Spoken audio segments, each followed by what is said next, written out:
Hi friends, ಉದ್ಯೋಗ ಮಾಹಿತಿ YouTube ಚಾನಲ್ಗೆ ತಮಗೆಲ್ಲರಿಗೆ ಆತ್ಮೀಯ ಸ್ವಾಗತ. ಬೆಂಗಳೂರು ಗ್ರಾಮಾಂತರ ಜಿಲ್ಲಾ ನ್ಯಾಯಾಲಯದಲ್ಲಿ ಖಾಲಿ ಇರುವ ಹುದ್ದೆಗಳ ನೇಮಕಾತಿಗಾಗಿ ಅಧಿಸೂಚನೆ ಹೊರಡಿಸಿದ್ದಾರೆ. ಈ ಅಧಿಸೂಚನೆಯ ಸಂಪೂರ್ಣ ಮಾಹಿತಿ ಈ ವಿಡಿಯೋದೊಳಗಿರ್ತದೆ. ಹಾಗಾಗಿ ವಿಡಿಯೋ ಸ್ಕಿಪ್ ಮಾಡಲಾರ್ದಂಗೆ ಕೊನೆ ತನಕ ನೋಡ್ರಿ. ಇಲ್ಲೊಂದು ಅಫೀಷಿಯಲ್ ವೆಬ್ಸೈಟ್ ಕೊಟ್ಟಾರ ನೋಡ್ರಿ. ಈ ಅಫೀಷಿಯಲ್ ವೆಬ್ಸೈಟ್ಗೆ ಹೋಗಿ ಆನ್ಲೈನ್ ಮೂಲಕ ಅರ್ಜಿಯನ್ನು ಸಲ್ಲಿಸಬೇಕು. ಆನ್ಲೈನ್ ಮೂಲಕ ಅರ್ಜಿ ಸಲ್ಲಿಸ್ಲಕ್ಕೆ ಪ್ರಾರಂಭ ದಿನಾಂಕ ಫೆಬ್ರವರಿ 16, 2024. ಅರ್ಜಿ ಸಲ್ಲಿಸ್ಲಕ್ಕೆ ಕೊನೆಯ ದಿನಾಂಕ ಮಾರ್ಚ್ 20, 2024 ಆಗಿರ್ತದೆ. ಅಷ್ಟರೊಳಗೆ ನೀವು ಅರ್ಜಿಯನ್ನು ಸಲ್ಲಿಸಬೇಕು. ಹುದ್ದೆಯ ಹೆಸರು ಜವಾನ ಅಂದ್ರೆ ಪ್ಯೂನ್. ಇದ್ರ ಜೊತೆಗೆ ಇನ್ನೂ ಒಂದು ಬೆರಳಚ್ಚುಗಾರರು ಅಂತ ಕರೆದಾರೆ. ಟೈಪಿಸ್ಟ್ ಹುದ್ದೆಗಳು ಕೂಡ ಕರೆದಾರೆ ಸ್ನೇಹಿತರೆ. ಟೈಪಿಸ್ಟ್ ಏನಂದ್ರೆ 30 ಹುದ್ದೆಗಳದಾವು. ಈ ಪ್ಯೂನ್ದು ನೋಟಿಫಿಕೇಶನ್ ಆಮೇಲೆ ಟೈಪಿಸ್ಟ್ ನೋಟಿಫಿಕೇಶನ್ ಎರಡು ನೋಟಿಫಿಕೇಶನ್ ನಮ್ದು ಟೆಲಿಗ್ರಾಮ್ ಗ್ರೂಪಿಗೆ ಶೇರ್ ಮಾಡಿರ್ತೀನಿ. ಟೆಲಿಗ್ರಾಮ್ ಚಾನಲ್ದ ಲಿಂಕ್ ಈ ವಿಡಿಯೋದ ಡಿಸ್ಕ್ರಿಪ್ಷನ್ದಾಗ ಕೊಟ್ಟಿರ್ತೀನಿ.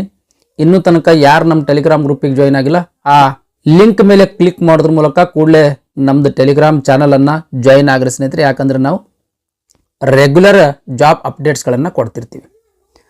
28 ಪ್ಯೂನ್ ಹುದ್ದೆಗಳ ಖಾಲಿ ಅದಾವ. ಇದ್ರ ಜೊತೆಗೆ 30 ಟೈಪಿಸ್ಟ್ ಹುದ್ದೆಗಳು, ಒಟ್ಟಾರೆಯಾಗಿ 58 ಹುದ್ದೆಗಳು ಈ ಬೆಂಗಳೂರು ಗ್ರಾಮಾಂತರ ಜಿಲ್ಲಾ ನ್ಯಾಯಾಲಯದಲ್ಲಿ ಖಾಲಿ ಇರ್ತಕ್ಕಂಥದ್ದು. ಜವಾನ ಹುದ್ದೆಗೆ ಸ್ಯಾಲರಿ ಎಷ್ಟಿರ್ತದ ಅಂತ ಅನ್ನೋದ್ರ ಬಗ್ಗೆ ನೋಡೋದಾದ್ರೆ 17,000 ರೂಪಾಯಿ ಬೇಸಿಕ್ ಪೇಮೆಂಟ್ ಸ್ನೇಹಿತರೆ. ಅದು ಪ್ರತಿ ತಿಂಗಳಿಗೆ 17,000 ರೂಪಾಯಿ ಬೇಸಿಕ್ ಪೇಮೆಂಟ್. ಇನ್ ಅಡಿಷನ್ ಆಗಿ ಅಲವೆನ್ಸಸ್ ಕೂಡ ಸಿಗ್ತದೆ.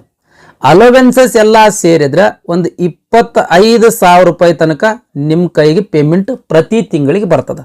ಇಲ್ಲಿ ಹುದ್ದೆಗಳ ವರ್ಗೀಕರಣ ಕೊಟ್ಟಾರೆ. ಈ ಜವಾನ ಏನು ಪ್ಯೂನ್ 28 ಹುದ್ದೆಗಳದಾವಲ್ರಿ, ಈ 28 ಹುದ್ದೆಗಳು ಯಾವ ಕ್ಯಾಟಗರಿಗೆ ಎಷ್ಟೆಷ್ಟು ಹುದ್ದೆಗಳ ಖಾಲಿ ಅದಾವ ಅಂತ ಹುದ್ದೆಗಳ ವರ್ಗೀಕರಣ ಕೊಟ್ಟಿರ್ತಕ್ಕಂಥದ್ದು. ಹಾಗಾಗಿ ವಿಡಿಯೋ ಪಾಸ್ ಮಾಡಿ ನೋಡ್ರಿ. ನೆಕ್ಸ್ಟ್, ಶೈಕ್ಷಣಿಕ ವಿದ್ಯಾರ್ಹತೆ. ಈ ಪ್ಯೂನ್ ಹುದ್ದೆಗೆ ಅರ್ಜಿ ಸಲ್ಲಿಸಬೇಕಾಗಿತ್ತು ಅಂದ್ರೆ ಎಜುಕೇಶನ್ ಕ್ವಾಲಿಫಿಕೇಶನ್ ಏನಾಗಿರ್ಬೇಕು ಅಂತ ಅನ್ನೋದ್ರ ಬಗ್ಗೆ ನೋಡೋದಾದ್ರೆ 10ನೇ ತರಗತಿ ಪಾಸ್ ಆದ್ರೆ ಸಾಕು ಸ್ನೇಹಿತರೆ. 10ನೇ ತರಗತಿ ಪಾಸ್ ಆದಂತ ಎಲ್ಲಾ ಅಭ್ಯರ್ಥಿಗಳ ಈ ಪ್ಯೂನ್ ಹುದ್ದೆಗೆ ಅರ್ಜಿಯನ್ನು ಸಲ್ಲಿಸಬಹುದು. ಆದ್ರೆ ಕನ್ನಡ ಓದಕ್ಕೆ ಮತ್ತು ಬರೆಯಕ್ಕೆ ಬರ್ತಿರ್ಬೇಕು. ಕನ್ನಡವ ಓದಕ್ಕೆ ಮತ್ತು ಬರೆಯಕ್ಕೆ ಬರ್ತಿರ್ಬೇಕು. ಇನ್ನು ಟೈಪಿಸ್ಟ್ ಹುದ್ದೆ. ಟೈಪಿಸ್ಟ್ ಹುದ್ದೆದೆ ಈ ಟೈಪಿಸ್ಟ್ ಹುದ್ದೆ ಅಥವಾ ಬೆರಳಚ್ಚುಗಾರ ಹುದ್ದೆಗೆ ಅರ್ಜಿ ಸಲ್ಲಿಸಬೇಕಾಗಿತ್ತು ಅಂದ್ರೆ PUC ಪಾಸ್ ಆಗಿರ್ಬೇಕು. ಕನ್ನಡ ಮತ್ತು ಇಂಗ್ಲಿಷ್ ಭಾಷೆಯೊಳಗ ಸೀನಿಯರ್ ಟೈಪಿಂಗ್ ಮುಗಿದಿರ್ಬೇಕು. ಸೀನಿಯರ್ ಟೈಪಿಂಗ್ ಮುಗಿದಿರ್ಬೇಕು. ಇನ್ ಕೇಸ್ ಈ ಕನ್ನಡ ಮತ್ತು ಇಂಗ್ಲಿಷ್ ಭಾಷೆಯೊಳಗೆ ಸೀನಿಯರ್ ಟೈಪಿಂಗ್ ಮುಗಿದಿರ್ಲಿಲ್ಲ ಅಂದ್ರೆ ಡಿಪ್ಲೊಮಾದೊಳಗೆ ಒಂದು ಕಮರ್ಷಿಯಲ್ ಪ್ರಾಕ್ಟೀಸ್ ಅಂತ ಒಂದು ಕೋರ್ಸ್ ಬರ್ತದೆ. ಈ ಕೋರ್ಸ್ ಏನಾದರೂ ಪಾಸ್ ಮಾಡಿದ್ರಿ ಅಂತ ತಿಳ್ಕೊಳ್ರಿ, ಅರ್ಜಿಯನ್ನು ಸಲ್ಲಿಸಬಹುದು. ಅಂದ್ರ ಈ ಕನ್ನಡ ಮತ್ತು ಇಂಗ್ಲಿಷ್ ಭಾಷೆಯೊಳಗೆ ಸೀನಿಯರ್ ಟೈಪಿಂಗ್ ಆಗಿರ್ಬೋದು ಅಥವಾ ಡಿಪ್ಲೊಮಾದೊಳಗೆ ಕಮರ್ಷಿಯಲ್ ಪ್ರಾಕ್ಟೀಸ್ ಅನ್ನೋ ಒಂದು ಕೋರ್ಸ್ ಆಗಿರ್ಬೋದು. ಎರಡರೊಳಗೆ ಯಾವುದಾದ್ರೂ ಒಂದು ಕೋರ್ಸ್ ಮುಗಿಸಿದ್ರಿ ಅಂತಂದ್ರೂ ಕೂಡ ಈ ಟೈಪಿಸ್ಟ್ ಅಥವಾ ಬೆರಳಚ್ಚುಗಾರರ ಹುದ್ದೆಗೆ ಅರ್ಜಿಯನ್ನು ಸಲ್ಲಿಸಬಹುದು. ನೆಕ್ಸ್ಟ್, ವಯೋಮಿತಿ ಬಗ್ಗೆ ನೋಡೋಣ ಸ್ನೇಹಿತರೆ. ಈ ಹುದ್ದೆಗಳಿಗೆ ಅರ್ಜಿ ಸಲ್ಲಿಸಬೇಕಾಗಿತ್ತು ಅಂತಂದ್ರೆ ಕನಿಷ್ಠ 18 ವರ್ಷ ವಯಸ್ಸಾಗಿರ್ಬೇಕು. ಇನ್ನು ಗರಿಷ್ಠ ವಯೋಮಿತಿ ಬಗ್ಗೆ ನೋಡೋದಾದ್ರೆ ಸಾಮಾನ್ಯ ವರ್ಗದ ಅಭ್ಯರ್ಥಿಗಳಿಗೆ 35 ವರ್ಷ, ಪ್ರವರ್ಗ 2A, 2B, 3A, 3B ಅಭ್ಯರ್ಥಿಗಳಿಗೆ 38 ವರ್ಷ, ಪರಿಶಿಷ್ಟ ಜಾತಿ, ಪರಿಶಿಷ್ಟ ಪಂಗಡ ಮತ್ತು ಪ್ರವರ್ಗ 1ಕ್ಕೆ ಸೇರಿದ ಅಭ್ಯರ್ಥಿಗಳಿಗೆ 40 ವರ್ಷ. ಈ ರೀತಿ ಗರಿಷ್ಠ ವಯೋಮಿತಿ ಆಗಿರ್ತದೆ ಸ್ನೇಹಿತರೆ. ನೆಕ್ಸ್ಟ್, ಆಯ್ಕೆ ವಿಧಾನದ ಬಗ್ಗೆ ನೋಡೋದಾದ್ರೆ ನೋಡಿ, ಪ್ಯೂನ್ ಹುದ್ದೆಗಳಿಗೆ ಅರ್ಜಿ ಸಲ್ಲಿಸಬೇಕಾಗಿತ್ತು ಅಂದ್ರೆ ಎಜುಕೇಶನ್ ಕ್ವಾಲಿಫಿಕೇಶನ್ SSLC ಪಾಸ್ ಆಗಿರ್ಬೇಕು. ಈ SSLC ಒಳಗ ಅತಿ ಹೆಚ್ಚು ಅಂಕ ಗಳಿಸಿರ್ತಕ್ಕಂಥ ಒಂದು ಹುದ್ದೆಗೆ 10 ಜನ ಅಭ್ಯರ್ಥಿಗಳಂತೆ ಸಂದರ್ಶನಕ್ಕೆ ಆಯ್ಕೆ ಮಾಡ್ಕೊಳ್ತಾರೆ. ಅಂದ್ರೆ ಇಂಟರ್ವ್ಯೂಗೆ ಆಯ್ಕೆ ಮಾಡ್ತಾರೆ.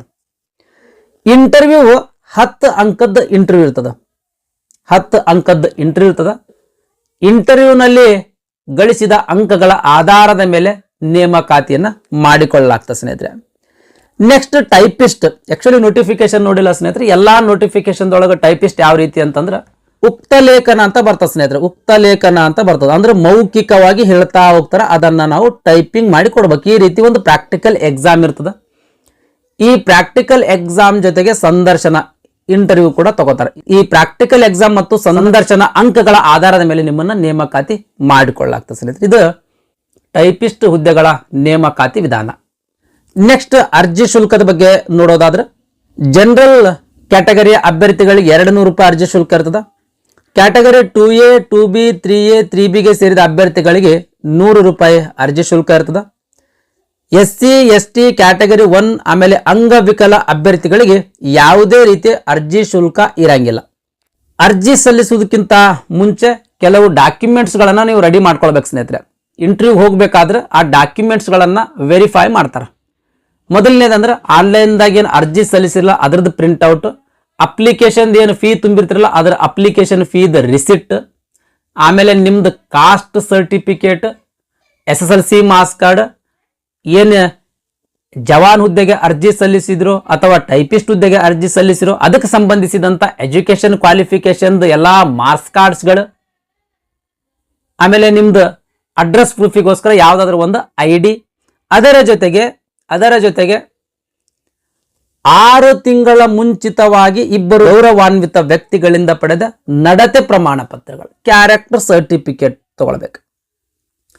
ಇಬ್ಬರು ವ್ಯಕ್ತಿಗಳಿಂದ ಸಪರೇಟ್ ಒಂದೊಂದು ತಗೋಬೇಕು. ಅಂದ್ರೆ 2 ಕ್ಯಾರೆಕ್ಟರ್ ಸರ್ಟಿಫಿಕೇಟ್ ತಗೋಬೇಕು. ಈಗ ಬೆಂಗಳೂರು ಗ್ರಾಮಾಂತರ ಜಿಲ್ಲಾ ನ್ಯಾಯಾಲಯದಲ್ಲಿರುವ ಹುದ್ದೆಗಳಿಗೆ ಅರ್ಜಿ ಸಲ್ಲಿಸ್ತಾ ಇರೋದ್ರಿಂದ ಇನ್ ಕೇಸ್ ನೀವು ಅರ್ಬನ್ ಅಂದ್ರೆ ಸಿಟಿಯವರಾಗಿದ್ದೀರಿ ಅಂದ್ರೆ ಅಲ್ಲಿನ ಕಾರ್ಪೊರೇಟರ್ ಆಗಿರ್ಬೋದು, ಆಮೇಲೆ ಅಲ್ಲಿನ ಯಾವುದಾದ್ರೂ ರಾಜಕೀಯದಲ್ಲಿ ಇರ್ತಕ್ಕಂಥ ಯಾವುದಾದ್ರೂ ಒಬ್ಬ ವ್ಯಕ್ತಿಗಳಿಂದ ಈ ನಡತೆ ಪ್ರಮಾಣ ಪತ್ರಗಳನ್ನು ತಗೋಬಹುದು. ಅಂದ್ರೆ ಇಬ್ಬರು ವ್ಯಕ್ತಿಗಳಿಂದ ಸಪರೇಟ್ ಆಗಿ ತಗೋಬೇಕು. 2 ನಡತೆ ಪ್ರಮಾಣ ಪತ್ರ ಆಗ್ತವ. ನೆಕ್ಸ್ಟ್ ನೀವು ಲಾಸ್ಟ್ ಯಾವ ಸ್ಕೂಲ್ ಅಥವಾ ಕಾಲೇಜಿನಲ್ಲಿ ಓದಿರ್ತೀರಲ್ಲ ಅಲ್ಲಿಂದ ಒಂದು ನಡತೆ ಪ್ರಮಾಣ ಪತ್ರ ತಗೊಳ್ಬೇಕು. ಒಟ್ಟು 3 ನಡತೆ ಪ್ರಮಾಣ ಪತ್ರಗಳು ನಿಮ್ಮ ಕಡೆ ಇರಬೇಕು ಸ್ನೇಹಿತರೆ. ಯಾಕಂದ್ರೆ ಇಂಟರ್ವ್ಯೂಗೆ ಏನು ಹೋಗಿರ್ತೀರಲ್ಲ ಅಲ್ಲಿ ಇವೆಲ್ಲ ವೆರಿಫೈ ಮಾಡಲಾಗ್ತದೆ. ಇನ್ ಕೇಸ್ ನಿಮ್ಮ ಕಡೆ ಎಲ್ಲ ಡಾಕ್ಯುಮೆಂಟ್ಸ್ ಅದಾವ, ಈ ನಡತೆ ಸರ್ಟಿಫಿಕೇಟ್ ಇರಲಿಲ್ಲ ಅಂತಂದ್ರೆ ರಿಜೆಕ್ಟ್ ಮಾಡುವಂತ ಸಂಭವ ಕೂಡ ಐತಿ. ಹಾಗಾಗಿ ಈ ಸರ್ಟಿಫಿಕೇಟ್ಸ್ಗಳನ್ನು ನೀವು ಮಾಡಿಸ್ಬೇಕು. ಈ ಕ್ಯಾರೆಕ್ಟರ್ ಸರ್ಟಿಫಿಕೇಟ್ಸ್ ಏನದಲ್ಲ ಸ್ನೇಹಿತರೆ, ಈ ನಡತೆ ಪ್ರಮಾಣ ಪತ್ರದ ಫಾರ್ಮೆಟ್ ಈ ನೋಟಿಫಿಕೇಶನ್ ಕೊನೆ ಪೇಜ್ ಅಲ್ಲಿ ಐತಿ. ದಯಮಾಡಿ ಅದನ್ನೇ ಪ್ರಿಂಟ್ಔಟ್ ತಗೊಳ್ರಿ. ನಡತೆ ಪ್ರಮಾಣ ಪತ್ರದಲ್ಲಿ ಸೀಲ್ ಇರಬೇಕು, ಆಮೇಲೆ ಸೈನ್ ಇರಬೇಕು. ಸೈನ್ ಕಂಪಲ್ಸರಿ ಇರಲೇಬೇಕು ಸ್ನೇಹಿತರೆ. ಬರೀ ಸೈನ್ ಇದ್ರೆ ಆ ಸರ್ಟಿಫಿಕೇಟ್ ವ್ಯಾಲಿಡ್ ಇಲ್ಲ. ಸೀಲ್ ಕೂಡ ಇರಬೇಕು. ಇದು ಗಮನದಾಗ ಇರಲಿ ಸ್ನೇಹಿತರೆ. ಇದಿಷ್ಟು ಬೆಂಗಳೂರು ಗ್ರಾಮಾಂತರ ಜಿಲ್ಲಾ ನ್ಯಾಯಾಲಯದಿಂದ ಹೊರಡಿಸಿರ್ತಕ್ಕಂಥ ಅಧಿಸೂಚನೆಯ ಸಂಪೂರ್ಣವಾದಂಥ ಮಾಹಿತಿಯಾಗಿತ್ತು. ಈ ವಿಡಿಯೋ ನಿಮಗೆ ಇಷ್ಟ ಆಗಿತ್ತು ಅಂದ್ರೆ ದಯಮಾಡಿ ಲೈಕ್ ಬಟನ್ ಮೇಲೆ ಪ್ರೆಸ್ ಮಾಡ್ರಿ. ಅದೇ ರೀತಿ ನಿಮ್ಮ ಫ್ರೆಂಡ್ಸರಿಗೂ ಕೂಡ ಶೇರ್ ಮಾಡ್ರಿ ಅಂತ ವಿನಂತಿಸಿಕೊಳ್ತಾ ಇವತ್ತಿನ ವಿಡಿಯೋವನ್ನು ಮುಗಿಸ್ತಾ ಇದ್ದೀನಿ. ಧನ್ಯವಾದಗಳು.